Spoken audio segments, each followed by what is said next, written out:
My name is Ben Summers. I'm one of the vice presidents, or actually I'm in charge of machining and in charge of marketing for T.R.U and Axcel Archery. So I have been there since I was 8 years old.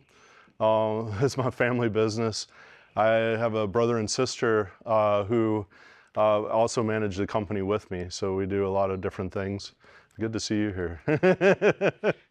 But yeah, and we've been traveling all over the world, getting to know a lot of different people. So it really means a lot for me to see all of you guys here, and really have a lot of really good friends everywhere. But anyway, we have a lot of new things, and we have some old things that we've brought back. So really kind of excited to show you everything. But I'm going to start off. This is Max Pro. This is 3D printed, so don't pull on it if you don't mind. But I do have these. They actually came in the factory the day that we left. So we can actually make these and have them shipped through JVD anywhere in the world. But this is a really big time hunting release. It's probably our #1 release. That's a handheld release of all time. But we've never had the ability to adjust the finger pieces.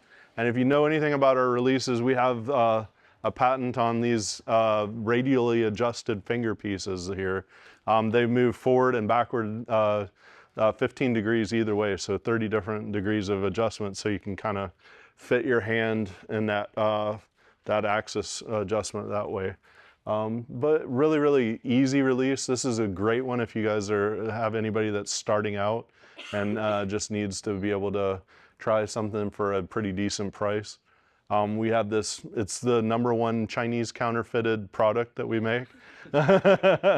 We have lawyers, I pay $2,000 a month to be able to have lawyers here in the Netherlands actually who are Chinese, who look all over Alibaba and Taobao and Shopee and all the different like websites, and take all the listings down that are fake products that claim to be T.R.U or claim to be Axcel, but are not. So I would highly recommend, if you buy anything, buy it from a local dealer wherever you are, because like 99% of the time they're going to have products that are actually made in our factory in the United States. So I'm gonna pass this around. You can kind of see it's just a very, very simple release, but really good one. And now it's more adjustable. In that same line, we have, this one is the Boss X. This is a 3-finger. I also have a 4-finger in the factory that I didn't grab, but this one is a lot like that one, and it's set really, really hard. So like when you get it, you'll be able to kind of see everything of what's going on. But the difference between that one and this one is that one has just a firing pin inside that when you pull that trigger, it pushes the firing pin forward. This one has a lot of flip sears inside of it. So when you actually push the trigger, it's actually pushing against the sear, and it disconnects it from the weight of the bow. So that one is kind of more the release kind of pushing it forward, and it hits a ball, and then it allows the jaws to open. This one actually has flip sear inside of it that disconnects the weight of the bow from the trigger. So it's going to be a lot different feel. You can set it hard like this, or you can set it very, very light with very little amounts of travel. So a lot of our like tournament releases of this caliber have the same kind of quality and same kind of sears inside, a lot of really delicate engineering. And we have some of the best machines. Like I say, we make it in the United States. And like I can tell you for a fact that the people care now. They really, like now that I've been managing the machining part of it the last 3 months, I can guarantee you that the people are really, really good people that care. So anyway, this is the Boss X. And I took that and showed one of our reps. We went out to Utah. Our reps and the Hoyt reps are the same people in the United States. So they saw that and they said, man, this is gonna be great. Like, so one of the dealers actually bought a ton of them right away. But if any of you guys have ever shot wrist straps, this is kind of a cool one. This is, again, the gray part's 3D printed, so kind of unusual. But this one will actually spin when it's not 3D printed. It'll spin at the top and it'll spin at the bottom, and we call it the tornado because of the spinning part of it is spinning like a tornado. We used to have the tornado back out in probably the 1990s, but the size of the head was a lot bigger. And so this is a smaller version of it. But what's cool about this, it's got the grip pattern of the tornado in there, but it's also got this grip right here. So you can draw back and have your thumb on the side there with a grip there. And then you also have a grip on the finger trigger here. It's got a neural pattern on the trigger that actually does a really good job of making it a really crisp trigger. So I'll pass that around. The other thing about this one is it's adjustable 5 different locations in and out. So you can make it really easily adjustable on the draw length. And it also folds into your sleeve if you're hanging around and getting coffee or whatever. But really good wrist strap. Oh, you know, the other thing about this, and I forgot to mention this, but this is a strap design that like has been pretty popular in the past, but now we're actually doing a version of it. But this allows you to slip your wrist through, pull this tight really fast, and then just snag that in the side. And then pulling it off is really easy too. You just do that and you can attach it and take it off really quick. So really, really great release that way. I don't know if you guys know Jesse Broadwater, but pretty legendary guy. But he came to us with an idea of having this round portion around the finger here. So you could actually kind of rotate it like that around your pointer finger. But also he had an idea of actually having these different locations for the head pattern right here.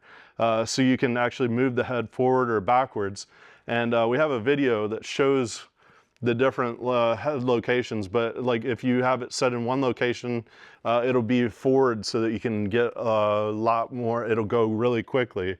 And then there's the farther back head position, if you rotate it forward, it'll actually pull it more like you're holding onto a dish rag and you're kind of like really trying to get the last little bit there of the travel. So that was a really, really revolutionary idea.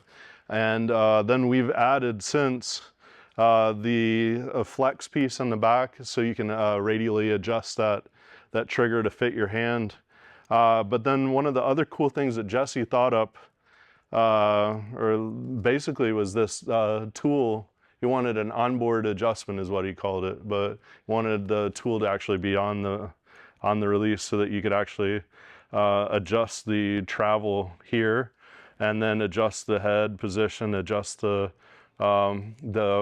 position of this right here. So you don't have to worry about having an Allen wrench. It's actually built into the handle and screws into the back there. So I think that's cool.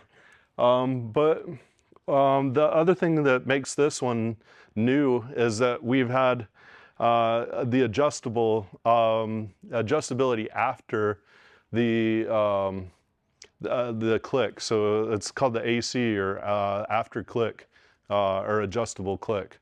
So you basically, we've had another one with the Chris Perkins release that we had, you had to get a really tiny Allen wrench. Well, now we have the standard Allen wrench, the 50 thousandths that comes on most Allen wrenches, most Allen wrench packs, that will now micro adjust that amount of travel after the click. So I'll send that around. Take a photo of this one. Yeah, you can take a photo of that one. These are some that you might have seen videos of this last week, but these are some that Rio Wild came out with, or he actually suggested a long, long time ago that we would narrow these handles down toward the back, toward the pinky. So it would give it a totally different feel than some of the other back tensions that we had at the time. I think the first one we had was called a BT Gold, and that one just had a head that kind of came out and was just your basic back tension release. And then we had HT was the next one, and HT Pro. That was kind of like this, but it didn't narrow toward the back. So Rio wanted to do this. He also, if you pull this head forward here, you'll notice there's a little word that says hot. And if you pull that forward, there's a little arrow and it'll show you how hot the travel is. So if it's toward the beginning, it'll be really, really quick in the travel process. And if it's farther back, it'll be slow. But the cool thing about this is that if you turn the Allen wrench one direction, it moves the half moon one way, and if you back it up, it'll move it back the opposite direction. Back in the day, like that was kind of a novel idea.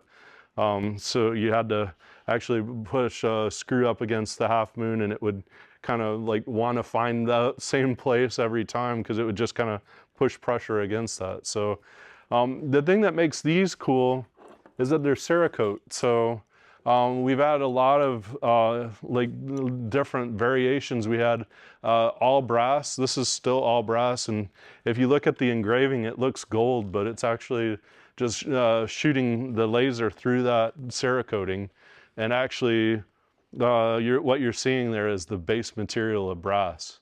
So that's why it's that gold color. So we've got that there, and then also on the back here, but this is a really strong coating. I actually carried it around in my pocket for a whole week, and it was completely great until I had a piece of granite that I had put in my pocket, and it scraped it a little bit, but other than, as long as you don't have a piece of granite in your release pouch, I think you'll be really happy with this. But anyway, they've got a little bit of difference. So some of the other ones have a groove in the third finger here, but these are smooth, so it'll have a little bit different feel than some of the other releases that we have out there. But those are the three different colors that we're offering right now: white, and then the zombie green, I think they call that, and then a gray color. We also have a new site that we'll be coming out with, but it's a hunting site. You'll have to keep an eye out for that. It's called the driver site, I can at least tell you that much. But it'll be like a lot different than our landslide site that is coming out. So I think you'll really be proud of that. If I had a lady come up with AccuTouch, which is one of our original hunting sites, but yeah, so that's good. Anybody have any questions before I kind of move on? Yeah. You make a stand is a 3-finger. Yep. You have a 4-finger extension. Yes. Will you also make it like a 2-finger?